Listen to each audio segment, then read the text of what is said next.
Hey everyone, I wanted to give you a walkthrough of what exactly this NAQ is, this Nutritional Assessment Questionnaire. So when you go through this, it's a very extensive list of questions that deep dive into common issues associated with blood sugar dysregulation, maybe digestion issues, lots of different things. So I figured the best way is just to show you how it comes up on my reports.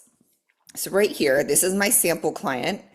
We are going to go into a few different burden graphs. So the very first one that you'll see the picture on the landing page you were just on is the foundation symptom burden graph.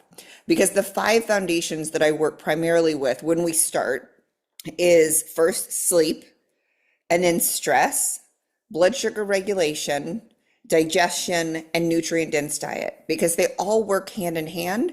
But this gives us a clear picture of which are the most dysregulated that we really need to focus our attention on first. So as you can see on this foundation symptom burden graph, you'll see low, medium, and high priority. So when I'm looking at the dark blue, the first thing I see is that blood sugar regulation has to be our main focus. Yes, we are focused on everything else, but that is where your body is stressed the most. And that causes a series of ripple effects throughout your body when your blood sugar is dysregulated. That can be the cause of insulin resistance, thyroid issues, adrenal fatigue, even down to high cholesterol. Blood sugar is really the root. And I love that this is showing us clearly right here. Then I go a little further and we see that sleep is borderline high priority. And for me, I look at that and go, okay, one issue that could be causing this blood sugar regulation is poor sleep, which is spiking your cortisol from minute 1 in the day. So also cortisol and blood sugar dysregulation go hand in hand. So we really need to focus on sleep techniques, your sleep routine, going to bed. Why is your blood sugar so dysregulated during the day that could be causing your sleep to be so poor? Because those two are really, really interconnected. Stress again here. So 3 big ones right here that always seem to go hand in hand.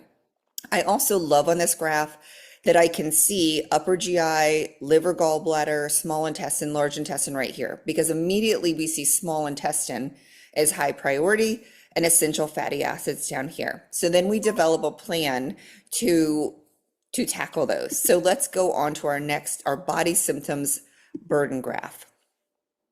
This one is going to look at all of the different systems throughout the body. And immediately we see respiratory and skeletal and integumentary, also muscular, lymphatic, endocrine. Again, they're all going hand in hand with the blood sugar dysregulation and the cortisol spikes we saw from that first one of where she's stressed. This was a little confusing to me because in the last one we saw that stress was a higher priority. But here it's showing that her nervous system is actually low priority. So we would dig in and see, why is this happening? Why is the graph showing us this?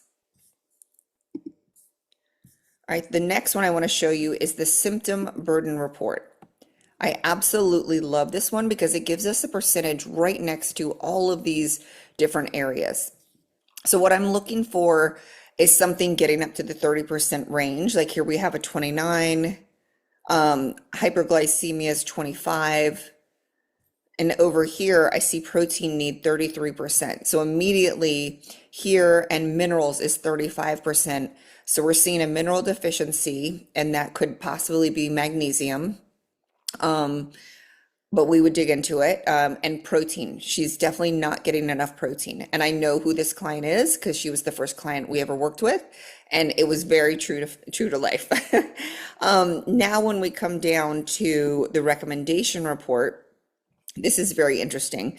It can give us immediately some supplements and some areas that could help.